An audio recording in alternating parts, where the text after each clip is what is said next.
نحمدہ ونصلی علی رسولہ الکریم اما بعد فاعوذ باللہ من الشیطان الرجیم ببرکت بسم اللہ الرحمن الرحیم فقد قال اللہ تبارک و تعالی فی القرآن المجید والفرقان الحمید یسألونک عن المحیض قل هو اذى فاعتزلوا النساء فی المحیض ولا تقربوهن حتى يطهرن فَإِذَا تَطَهَّرْنَ فَأْتُوهُنَّ مِنْ حَيْثُ أَمَرَكُمُ اللَّهُ إِنَّ اللَّهَ يُحِبُّ التَّوَّابِينَ وَيُحِبُّ الْمُتَطَهِّرِينَ صدق اللہ مولانا العظیم وصدق رسولہ النبی الامین المکین المتین المبین الکریم ونحن علی ذلک لمن الشاہدین والشاکرین والحمد للہ رب العالمین۔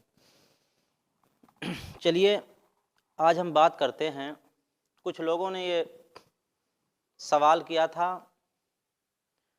کہ حضرت حیض کیا ہے اور نفاس کیا ہے اور استحاضہ کسے کہتے ہیں، ان حالتوں میں نماز پڑھ سکتے ہیں یا نہیں پڑھ سکتے ہیں۔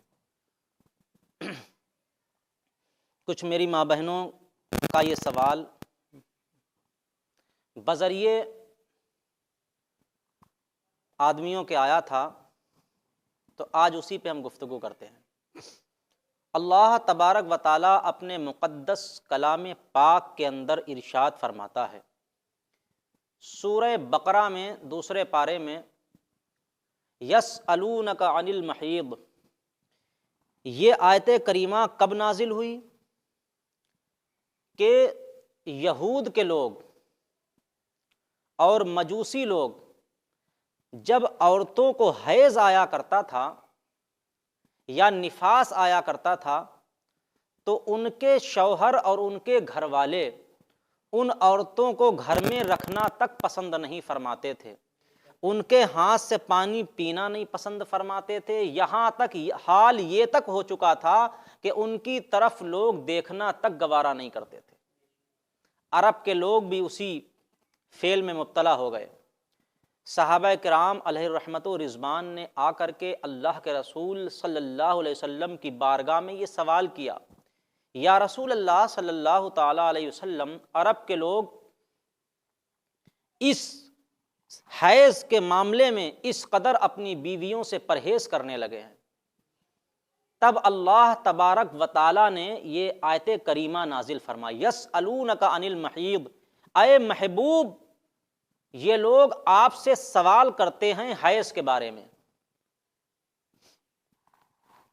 تو اللہ کے محبوب صلی اللہ علیہ وسلم سے جب لوگوں نے سوال کیا، صحابہ نے سوال کیا، تب یہ آیت کریمہ اللہ نے نازل فرمائی۔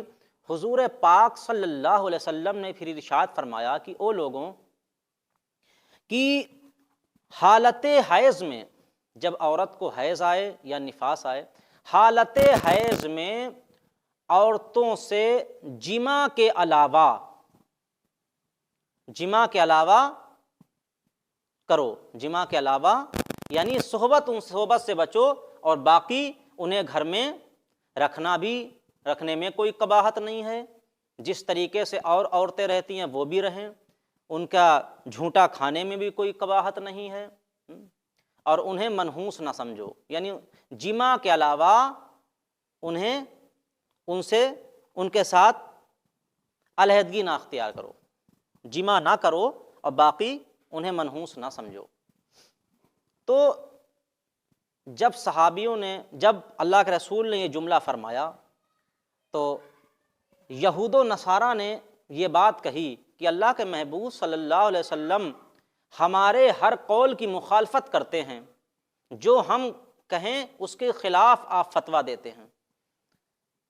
تو صحابہ نے جب یہ بات سنی، اللہ کے محبوب صلی اللہ علیہ وسلم کے سامنے آ کر کے بتائی، یا رسول اللہ کہ یہود اور مجوسی عرب کے لوگ ایسا کہتے ہیں، تو سرکار دو عالم صلی اللہ علیہ وسلم سے صحابہ نے فرمایا، یا رسول اللہ کیا ہم جماع نہ کر لیں تاکہ پوری مخالفت ہو جائے ان سے؟ تب سرکار کا چہرہ انور سرخ ہو گیا۔ حضرت اسید بن حضیر، حضرت عباد بن بشر، دو صحابی رضی اللہ تعالیٰ عنہما چلے گئے، سرکار کی بارگاہ میں ایک دودھ کا پیالہ آیا، سرکار کی بارگاہ میں ہدیہ کے طور پر ایک دودھ آیا دودھ پیش کیا کسی نے، سرکار نے دونوں صحابہ کو بلایا جو ناراض ہو کر کے چلے گئے تھے اور انہیں پلوایا، تب وہ یہ سمجھے کہ سرکار مجھ پہ غصہ نہیں ہوئے اور بلکہ راضی ہیں۔ تو یہ حیض کے بارے میں آیت کریمہ نازل ہوئی۔ اللہ رب العزت نے ارشاد فرمایا یسألونک عن المحیض، اے محبوب آپ سے یہ لوگ سوال کرتے ہیں حیض کے بارے میں، قل هو اذن فاعتزلوا النساء، تو آپ ان سے فرما دو کہ وہ ایک گندگی ہے، اس میں عورتوں سے تم اعراض کرو، یعنی عورتوں سے دور رہو۔ قل هو اذن فاعتزلوا النساء فی المحیض، حالت حیض میں عورتوں سے تم دور رہو، ولا تقربوہن، اور ان کے قریب نہ جاؤ، حتی یطہرن، یہاں تک کہ وہ پاکی حاصل کر لیں، فَإِذَا تَطَهَّرْنَا فَأْتُوهُنَّ مِنْ حَيْثُ أَمَرَكُمُ اللَّهُ، تو جب وہ پاک ہو جائیں، پاکی حاصل کر لیں، غسل کر لیں، پاکی حاصل کر لیں، تو ان کے پاس تم آؤ، اس طریقے سے آؤ جس طریقے سے اللہ نے تمہیں آنے کا حکم فرمایا ہے۔ کیوں؟ ان اللہ یحب التوابین ویحب المتطہرین، بے شک اللہ توبہ کرنے والوں کو خوب پسند فرماتا ہے۔ اللہ تعالیٰ ان اللہ یحب التوابین، بے شک اللہ توبہ کرنے والوں کو بہت پسند فرماتا ہے، ویحب المتطہرین، اور ستھروں کو اللہ تعالیٰ پسند فرماتا ہے، صاف ستھروں کو اللہ تعالیٰ پسند فرماتا ہے۔ تو چلیے اب یہ بات کرتے ہیں کہ حیض ہے کیا؟ عورت کو ہر مہینے اس کی عادت کے مطابق، آدم علیہ السلام کی بیٹیوں میں جو خون آتا ہے پیریڈ مہینہ، اسے حیض کہتے ہیں، اور جو بچہ پیدا ہونے پر جو خون آتا ہے، بچہ پیدا ہوا اس کے بعد جو خون آتا ہے اسے نفاس کہتے ہیں۔ اور حیض کی مدت کتنی ہے؟ ہر مہینے جو حیض آتا ہے اس کی مدت کتنی ہے؟ کم سے کم 3 دن 72 گھنٹہ، اور زیادہ سے زیادہ 10 دن۔ اگر کسی کو 3 دن سے کم آیا حیض تو وہ حیض نہیں ہے، وہ استحاضہ ہے۔ استحاضہ کہتے ہیں بیماری کا خون، یعنی 3 دن سے کم اگر آئے گا تو وہ استحاضہ ہوگا، اور 10 دن سے زیادہ آئے گا تب وہ استحاضہ ہوگا، بیماری کا خون، یعنی بیماری کا خون ہوگا۔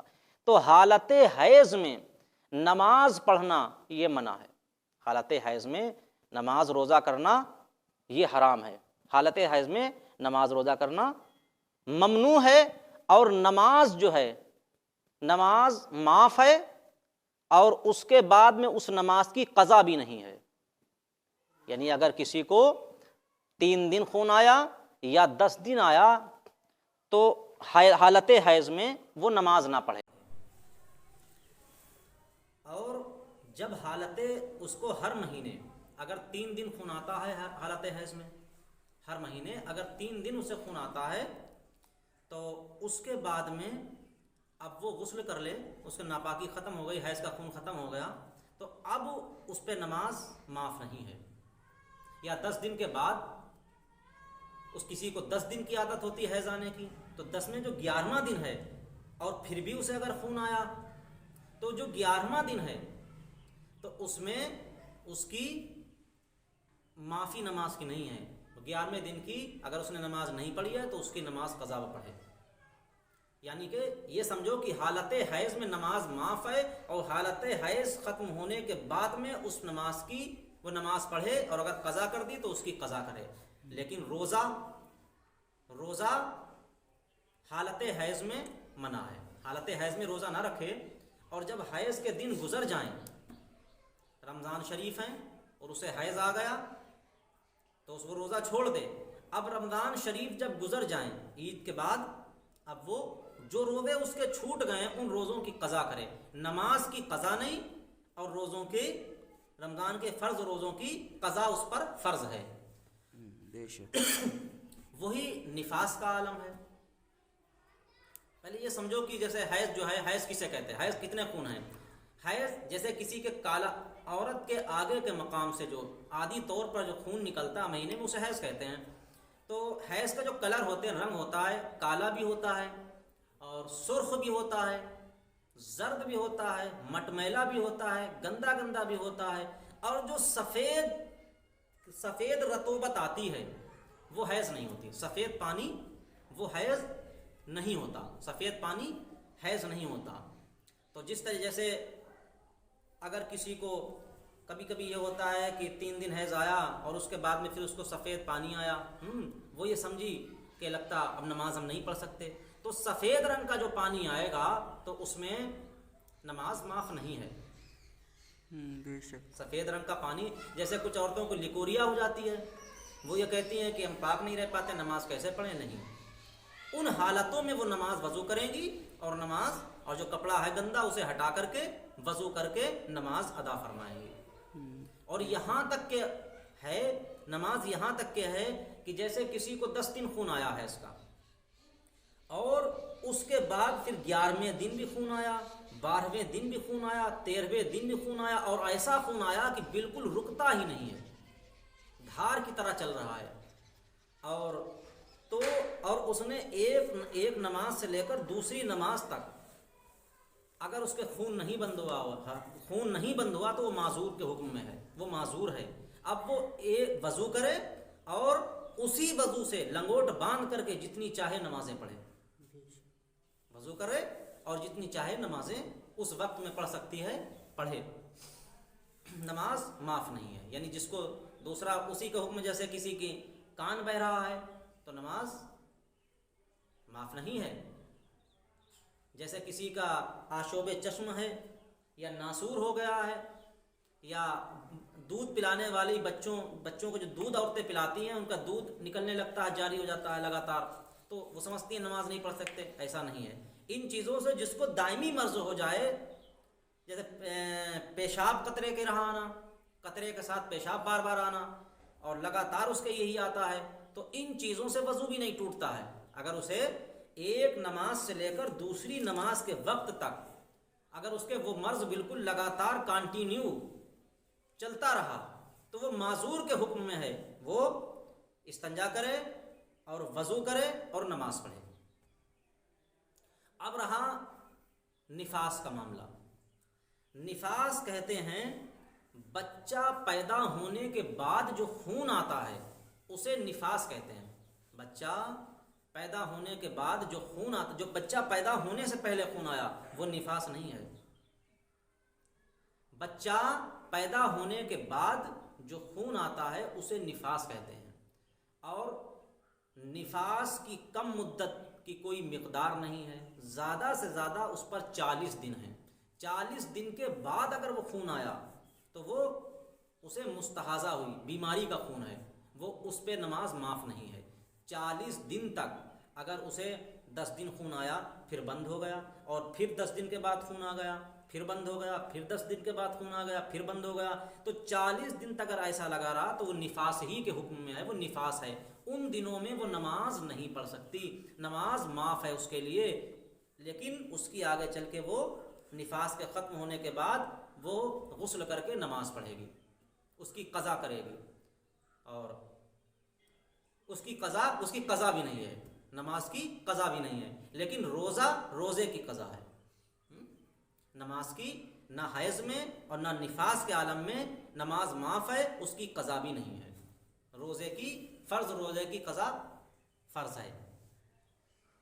اور استحاضہ، جیسے استحاضہ جو بیماری کا خون ہوتا ہے، بتا دیا ہے استحاضہ کی تعریف ہے. سرکار دو عالم صلی اللہ علیہ وسلم کی بارگاہ میں ایک عورت حاضر ہوئی، کہنے لگی یا رسول اللہ صلی اللہ علیہ وسلم مجھے لگاتار خون آتا ہے سرکار. تو اللہ کے محبوب، کیا یا رسول اللہ ہم نماز پڑھیں اس حالت میں یا نہ پڑھیں؟ اللہ کے محبوب صلی اللہ علیہ وسلم نے ارشاد فرمایا نہیں، جو تمہارے حیض کے دن ہیں، جن دنوں میں تمہیں حیض آتا ہے ان دنوں کو چھوڑ کر کے ان دنوں میں نماز معاف ہے، اور جو اس کے بعد خون آتا ہے حیض کے علاوہ تو وہ تمہاری رگ سے خون آتا ہے، اس میں نماز معاف نہیں ہے. اسی حالت میں تم وضو کر کے لنگوٹ باندھ کر کے نماز پڑھو، اسی حالت میں تم وضو کر کے نماز پڑھو. تو یہ استحاضہ بیماری کا جو خون ہوتا ہے اس میں نماز معاف نہیں ہے. آج کل ہمارے گھروں کے اندر اور ہماری قوم کے اندر جن عورتوں کے بچے پیدا ہوتے ہیں انہیں گھر والے لوگ منحوس سمجھتے ہیں، نل نہیں چھونے دیتے. ایک ہانڈی میں کھانا نہیں پسند کرتے ہیں، ہاں جسے حیض آتا ہو اس سے بڑا پرہیز کرتے ہیں۔ اما عائشہ صدیقہ رضی اللہ تعالی عنہا سے روایت ہے، فرماتی ہیں، مروی ہے، فرماتی ہیں کہ ایام حیض میں، جب میں حالت حیض میں ہوتی تو ہم جس برتن سے پانی پیتے، جو ہم پانی پیتے وہی اللہ کے محبوب صلی اللہ علیہ وسلم کو پیش فرماتے۔ سرکار جس جگہ ہم نے منہ لگا کے پانی پیا، اللہ کے محبوب اسی جگہ پر اپنے منہ مبارک رکھتے اور پانی نوش فرماتے۔ بے شک بے شک۔ اور میں جن دنوں میں مجھے حیض آتا، اسی میں ہم گوشت کی ہڈی کے اوپر جو گوشت لگا ہوتا ہے، پکی ہوئی گوشت کی ہڈی سے جوائنٹ گوشت، اسے اٹھاتے اور نوچ کر کے کھاتے، اور سرکار دو عالم صلی اللہ علیہ وسلم کو ہم پیش فرماتے۔ تو سرکار اپنا منہ مبارک وہیں پہ رکھتے جہاں پر سے ہم نے منہ لگا کر کے گوشت نوچا۔ تو ہمیں یہ سب غیر مسلموں کی رواجیں ہیں کہ اسے منحوس سمجھنا، اسے بیکار سمجھنا، اسے بڑا گندا سمجھنا، یا وہ عورتیں جو نفاس کے عالم میں مر جاتی ہیں، بچہ پیدا ہوا اور بیچاری مر گئیں تو عورتیں انہیں منحوس سمجھتی ہیں۔ نہیں، بلکہ جس وقت بچہ پیدا ہوا ہے وہاں سے لے کر ایام نفاس میں اگر کوئی عورت مر جائے تو وہ شہیدوں کی صف میں اٹھائی جائے گی، وہ شہید ہے۔ سبحان اللہ سبحان اللہ۔ تو اللہ تبارک و تعالیٰ کی بارگاہ میں دعا ہے کہ اللہ ہماری قوم کو جہالتوں سے اور گمراہیوں سے اور غیر مسلموں کے طور طریقے سے بچائے اور شریعت مطہرہ پہ عمل کرنے والا بنائے۔ آمین۔ وآخر الدعوانا الحمدللہ رب العالمین۔ السلام علیکم۔